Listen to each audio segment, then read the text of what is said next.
Au nom d'Allah, le tout miséricordieux, le très miséricordieux.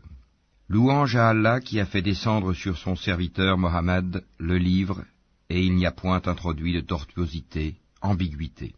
Un livre d'une parfaite droiture, pour avertir d'une sévère punition, venant de sa part, et pour annoncer aux croyants qui font de bonnes œuvres, qu'il y aura pour eux une belle récompense, où ils demeureront éternellement, et pour avertir ceux qui disent « Allah s'est attribué un enfant ».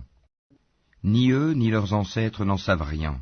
Quelle monstrueuse parole que celle qui sort de leur bouche. Ce qu'ils disent n'est que mensonge. Tu vas peut-être te consumer de chagrin parce qu'ils se détournent de toi et ne croient pas en ce discours. Nous avons placé ce qu'il y a sur la terre pour l'embellir, afin d'éprouver les hommes et afin de savoir qui d'entre eux sont les meilleurs dans leurs actions. Puis nous allons sûrement transformer sa surface en un sol aride. Penses-tu que les gens de la caverne et d'Ar-Rakim ont constitué une chose extraordinaire d'entre nos prodiges? Quand les jeunes gens se furent réfugiés dans la caverne, ils dirent « Ô notre Seigneur, donne-nous de ta part une miséricorde, et assure-nous la droiture dans tout ce qui nous concerne. » Alors nous avons assourdi leurs oreilles, dans la caverne, pendant de nombreuses années. Ensuite nous les avons ressuscités, afin de savoir lequel des deux groupes saurait le mieux calculer la durée exacte de leur séjour. Nous allons te raconter leur récit, en toute vérité. Ce sont des jeunes gens qui croyaient en leur Seigneur, et nous leur avons accordé les plus grands moyens de se diriger dans la bonne voie. Nous avons fortifié leur cœur lorsqu'ils s'étaient levés pour dire « Notre Seigneur est le Seigneur des cieux et de la terre, jamais nous n'invoquerons de divinité en dehors de lui, sans quoi nous transgresserions dans nos paroles. Voilà que nos concitoyens ont adopté en dehors de lui des divinités, que n'apporte-t-il sur elles une preuve évidente? Quel pire injuste, donc, que celui qui invente un mensonge contre Allah. Et quand vous vous serez séparés d'eux et de ce qu'ils adorent en dehors d'Allah, réfugiez-vous donc dans la caverne. Votre Seigneur répandra de sa miséricorde sur vous et disposera pour vous un adoucissement à votre sort. Tu aurais vu le soleil quand il se lève s'écarter de leur caverne vers la droite, et quand il se couche passer à leur gauche, tandis qu'eux-mêmes sont là dans une partie spacieuse de la caverne. Cela est une des merveilles d'Allah. Celui qu'Allah guide, c'est lui le bien guidé, et quiconque il égare, tu ne trouveras alors pour lui aucun allié pour le mettre sur la bonne voie. Et tu les aurais crus éveillés alors qu'ils dorment, et nous les tournons sur le côté droit et sur le côté gauche, tandis que leur chien est à l'entrée, pattes étendues. Si tu les avais aperçus, certes, tu leur aurais tourné le dos en fuyant, et tu aurais été assurément rempli d'effroi devant eux. Et c'est ainsi que nous les ressuscitâmes, afin qu'ils s'interrogent entre eux. L'un parmi eux dit, « Combien de temps avez-vous demeuré là ?» Ils dirent, « Nous avons demeuré un jour ou une partie d'un jour. » D'autres dirent, « Votre Seigneur sait mieux combien de temps vous y avez demeuré. Envoyez donc l'un de vous à la ville avec votre argent que voici, pour qu'il voie quel aliment est le plus pur, et qu'il vous en apporte de quoi vous nourrir, qu'il agisse avec tact, et qu'il ne donne l'éveil à personne sur vous. Si jamais ils vous attrapent, ils vous lapideront ou vous feront retourner à leur religion, et vous ne réussirez alors plus jamais. » Et c'est ainsi que nous fîmes qu'ils furent découverts, afin que les gens de la cité sachent que la promesse d'Allah est vérité, et qu'il n'y ait point de doute au sujet de l'heure. Aussi se disputèrent-ils à leur sujet, et déclarèrent-ils, « Construisez sur eux un édifice, leur Seigneur les connaît mieux. » Mais ceux qui l'emportèrent dans la discussion dirent, « Élevons sur eux un sanctuaire. » Ils diront, « Ils étaient 3 et le 4e était leur chien. » Et ils diront, en conjecturant sur leur mystère, qu'ils étaient 5, le 6e étant leur chien. Et ils diront, 7, le 8e étant leur chien. Dis, mon Seigneur connaît mieux leur nombre. Il n'en est que peu qui le savent. Ne discute à leur sujet que d'une façon apparente et ne consulte personne en ce qui les concerne.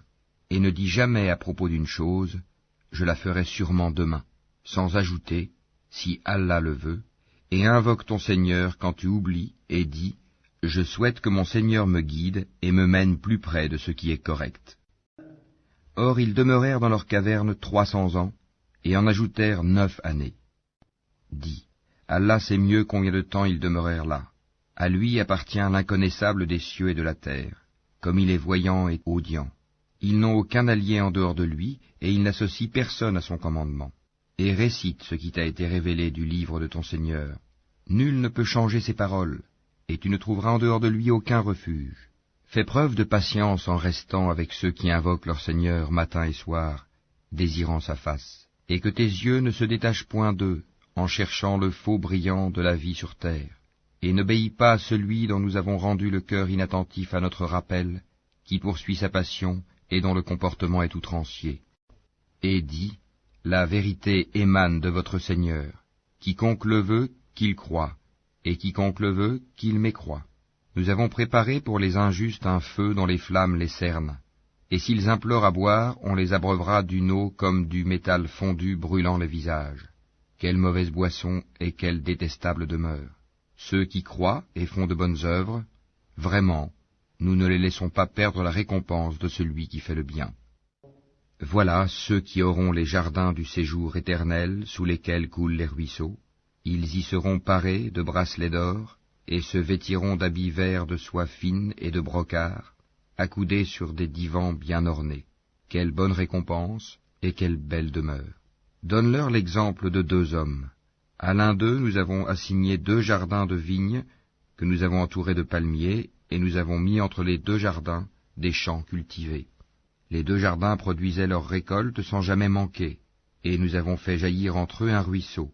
Et il avait des fruits, et dit alors à son compagnon avec qui il conversait, « Je possède plus de biens que toi, et je suis plus puissant que toi grâce à mon clan. » Il entra dans son jardin, coupable envers lui-même par sa mécréance. Il dit, « Je ne pense pas que ceci puisse jamais périr, et je ne pense pas que l'heure viendra. Et si on me ramène vers mon Seigneur, je trouverai certes meilleur lieu de retour que ce jardin. » Son compagnon lui dit, tout en conversant avec lui, « Serais-tu mécréant envers celui qui t'a créé de terre puis de sperme et enfin t'a façonné en homme? Quant à moi, c'est Allah qui est mon Seigneur, et je n'associe personne à mon Seigneur. En entrant dans ton jardin, que ne dis-tu? Telle est la volonté et la grâce d'Allah. Il n'y a de puissance que par Allah. Si tu me vois moins pourvu que toi en biens et en enfants, il se peut que mon Seigneur bientôt me donne quelque chose de meilleur que ton jardin, qu'il envoie sur ce dernier du ciel quelque calamité et que son sol devienne glissant, ou que son eau tarisse de sorte que tu ne puisses plus la retrouver. » Et sa récolte fut détruite, et il se mit alors à se tordre les 2 mains à cause de ce qu'il y avait dépensé, cependant que ses treilles étaient complètement ravagées. Et il disait, « Que je souhaite n'avoir associé personne à mon Seigneur. » Il n'eut aucun groupe de gens pour le secourir contre la punition d'Allah, et il ne put se secourir lui-même. En l'occurrence, la souveraine protection appartient à Allah, le vrai. Il accorde la meilleure récompense et le meilleur résultat. Et propose-leur l'exemple de la vie ici-bas. Elle est semblable à une eau que nous faisons descendre du ciel. La végétation de la terre se mélange à elle, puis elle devient de l'herbe desséchée que les vents dispersent. Allah est certes puissant en toutes choses. Les biens et les enfants sont l'ornement de la vie de ce monde. Cependant, les bonnes œuvres qui persistent ont auprès de ton Seigneur une meilleure récompense et suscitent une belle espérance. Le jour où nous ferons marcher les montagnes et où tu verras la terre nivelée comme une plaine, et nous les rassemblerons sans en omettre un seul. Et ils seront présentés en rang devant ton Seigneur. Vous voilà venus à nous comme nous vous avons créé la première fois. Pourtant, vous prétendiez que nous ne remplirions pas nos promesses, et on déposera le livre de chacun. Alors tu verras les criminels, effrayés à cause de ce qu'il y a dedans, dire « Malheur à nous, qu'a donc ce livre à n'omettre de mentionner ni péché véniel, ni péché capital ?» Et ils trouveront devant eux tout ce qu'ils ont œuvré, et ton Seigneur ne fait du tort à personne. Et lorsque nous dîmes aux anges, « Prosternez-vous devant Adam », ils se prosternèrent, excepté Iblis, Satan, qui était du nombre des djinns, et qui se révolta contre le commandement de son Seigneur. Allez-vous cependant le prendre, ainsi que sa descendance, pour allier en dehors de moi, alors qu'ils vous sont ennemis? Quel mauvais échange pour les injustes! Je ne les ai pas pris comme témoins de la création des cieux et de la terre, ni de la création de leur propre personne, et je n'ai pas pris comme aide ceux qui égarent. Et le jour où il dira « Appelez ceux que vous prétendiez être mes associés », ils les invoqueront, mais eux ne leur répondront pas. Nous aurons placé entre eux une vallée de perdition. Et les criminels verront le feu, ils seront alors convaincus qu'ils y tomberont, et n'en trouveront pas d'échappatoire. Et assurément, nous avons déployé pour les gens dans ce Coran toutes sortes d'exemples. L'homme cependant est de tous les êtres le plus grand disputeur. Qu'est-ce qui a donc empêché les gens de croire lorsque le guide leur est venu, ainsi que de demander pardon à leur Seigneur, si ce n'est qu'ils veulent subir le sort des anciens ou se trouver face à face avec le châtiment?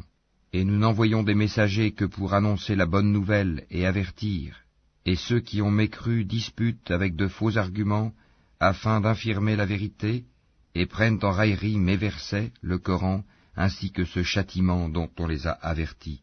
Quel pire injuste que celui à qui on a rappelé les versets de son Seigneur, et qui en détourna le dos, en oubliant ce que ses deux mains ont commis. Nous avons placé des voiles sur leur cœur, de sorte qu'ils ne comprennent pas le Coran, et mis une lourdeur dans leurs oreilles. Même si tu les appelles vers la bonne voie, jamais ils ne pourront donc se guider. Et ton Seigneur est le pardonneur, le détenteur de la miséricorde. S'ils s'en prenaient à eux pour ce qu'ils ont acquis, il leur hâterait certes le châtiment, mais il y a pour eux un terme fixé pour l'accomplissement des menaces contre lequel ils ne trouveront aucun refuge. Et voilà les villes que nous avons fait périr quand leurs peuples commirent des injustices, et nous avons fixé un rendez-vous pour leur destruction. Rappelle-toi quand Moïse dit à son valet, « Je n'arrêterai pas avant d'avoir atteint le confluent des deux mers, dussé-je marcher de longues années. » Puis, lorsque tous deux eurent atteint le confluent, ils oublièrent leurs poissons, qui prit alors librement son chemin dans la mer. Puis, lorsque tous deux eurent dépassé cet endroit, il dit à son valet, « Apporte-nous notre déjeuner, nous avons rencontré de la fatigue dans notre présent voyage. » Le valet lui dit, « Quand nous avons pris refuge près du rocher, vois-tu, j'ai oublié le poisson. Le diable seul m'a fait oublier de te le rappeler, et il a curieusement pris son chemin dans la mer. » Moïse dit, « Voilà ce que nous cherchions. » Puis ils retournèrent sur leurs pas, suivant leurs traces. Ils trouvèrent l'un de nos serviteurs à qui nous avions donné une grâce de notre part, et à qui nous avions enseigné une science émanant de nous. Moïse lui dit, « Puis-je te suivre à la condition que tu m'apprennes de ce qu'on t'a appris concernant une bonne direction ?» L'autre dit, « Vraiment, tu ne pourras jamais être patient avec moi. Comment endurerais-tu des choses que tu n'embrasses pas par ta connaissance ?» Moïse lui dit, « Si Allah veut, tu me trouveras patient, et je ne désobéirai à aucun de tes ordres. Si tu me suis, dit l'autre, ne m'interroge sur rien tant que je ne t'en aurai pas fait mention. » Alors les deux partirent, et après qu'ils furent montés sur un bateau, l'homme y fit une brèche. Moïse lui dit, « Est-ce pour noyer ces occupants que tu l'as ébréché? Tu as commis certes une chose monstrueuse. » L'autre répondit, « N'ai-je pas dit que tu ne pourrais pas garder patience en ma compagnie? » « Ne t'en prends pas à moi, dit Moïse, pour un oubli de ma part, et ne m'impose pas de grandes difficultés dans mon affaire. » Puis ils partirent tous deux, et quand ils eurent rencontré un enfant, l'homme le tua. Alors Moïse lui dit, « As-tu tué un être innocent qui n'a tué personne? Tu as commis certes une chose affreuse. » L'autre lui dit, « Ne t'ai-je pas dit que tu ne pourrais pas garder patience en ma compagnie? Si après cela je t'interroge sur quoi que ce soit, dit Moïse, alors ne m'accompagne plus, tu seras alors excusé de te séparer de moi. » Ils partirent donc tous deux, et quand ils furent arrivés à un village habité, ils demandèrent à manger à ses habitants, mais ceux-ci refusèrent de leur donner l'hospitalité. Ensuite ils y trouvèrent un mur sur le point de s'écrouler. L'homme le redressa. Alors Moïse lui dit, « Si tu voulais, tu aurais bien pu réclamer pour cela un salaire. » Ceci marque la séparation entre toi et moi, dit l'homme. Je vais t'apprendre l'interprétation de ce que tu n'as pas pu supporter avec patience. Pour ce qui est du bateau, il appartenait à des pauvres gens qui travaillaient en mer. Je voulais donc le rendre défectueux, car il y avait derrière eux un roi qui saisissait de force tout bateau. Quant aux garçons, ses pères et mères étaient des croyants, nous avons craint qu'il ne leur imposât la rébellion et la mécréance. Nous avons donc voulu que leur Seigneur leur accordât en échange un autre plus pur et plus affectueux. Et quant au mur, Il appartenait à 2 garçons orphelins de la ville, et il y avait dessous un trésor à eux, et leur père était un homme vertueux. Ton Seigneur a donc voulu que tous 2 atteignent leur maturité, et qu'ils extraient eux-mêmes leur trésor, par une miséricorde de ton Seigneur. Je ne l'ai d'ailleurs pas fait de mon propre chef. Voilà l'interprétation de ce que tu n'as pas pu endurer avec patience. Et il t'interroge sur Dhul Qarnayn. Dis, je vais vous en citer quelques faits mémorables. Vraiment, nous avons affermi sa puissance sur terre, et nous lui avons donné libre voie à toute chose. Il suivit donc une voie, et quand il eut atteint le couchant, il trouva que le soleil se couchait dans une source boueuse, et auprès d'elle, il trouva une peuplade impie. Nous dîmes, ô Dhul Qarnayn, ou tu les châties, ou tu uses de bienveillance à leur égard. Il dit, quant à celui qui est injuste, nous le châtierons, ensuite il sera ramené vers son Seigneur, qui le punira d'un châtiment terrible. Et quant à celui qui croit et fait bonne œuvre, il aura en retour la plus belle récompense, et nous lui donnerons des ordres faciles à exécuter. Puis il suivit une autre voie, et quand il eut atteint le levant, il trouva que le soleil se levait sur une peuplade à laquelle nous n'avions pas donné de voile pour s'en protéger. Il en fut ainsi, et nous embrassons de notre science ce qu'il détenait. Puis il suivit une autre voie, et quand il eut atteint un endroit situé entre les 2 barrières, montagnes, il trouva derrière elle une peuplade qui ne comprenait presque aucun langage. Ils dirent, ô Dhul Qarnayn, les Ya'juj et les Ma'juj commettent du désordre sur terre. Est-ce que nous pourrons t'accorder un tribut pour construire une barrière entre eux et nous? Il dit, ce que mon Seigneur m'a conféré vaut mieux que vos dons. Aidez-moi donc avec votre force, et je construirai un remblai entre vous et eux. Apportez-moi des blocs de fer. Puis, lorsqu'il en eut comblé l'espace entre les 2 montagnes, il dit, soufflez. Puis, lorsqu'il eut rendu une fournaise, il dit, apportez-moi du cuivre fondu, que je le déverse dessus. Ainsi, ils ne purent guère l'escalader, ni l'ébrécher non plus. Il dit, c'est une miséricorde de la part de mon Seigneur, mais lorsque la promesse de mon Seigneur viendra, il le nivellera, et la promesse de mon Seigneur est vérité. Nous les laisserons ce jour-là déferler comme les flots les uns sur les autres, et on soufflera dans la trompe, et nous les rassemblerons tous. Et ce jour-là nous présenterons de près l'enfer aux mécréants, dont les yeux étaient couverts d'un voile qui les empêchait de penser à moi, et ils ne pouvaient rien entendre non plus. Ceux qui ont mécru, comptent-ils donc pouvoir prendre pour alliés mes serviteurs en dehors de moi? Nous avons préparé l'enfer comme résidence pour les mécréants. Dis, voulez-vous que nous vous apprenions lesquels sont les plus grands perdants en œuvre? Ceux dont l'effort dans la vie présente s'est égaré, alors qu'ils s'imaginent faire le bien. Ceux-là qui ont nié les signes de leur Seigneur, ainsi que sa rencontre. Leurs actions sont donc vaines. Nous ne leur assignerons pas de poids au jour de la résurrection.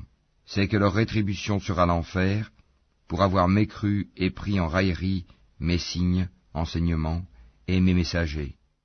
Ceux qui croient et font de bonnes œuvres auront pour résidence les jardins du Firdaus, paradis, où ils demeureront éternellement, sans désirer aucun changement.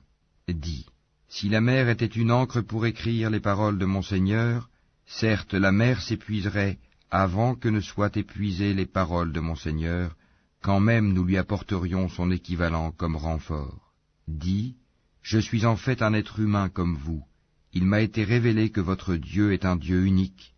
Quiconque donc espère rencontrer son Seigneur, qu'il fasse de bonnes actions, et qu'il n'associe dans son adoration aucun autre à son Seigneur.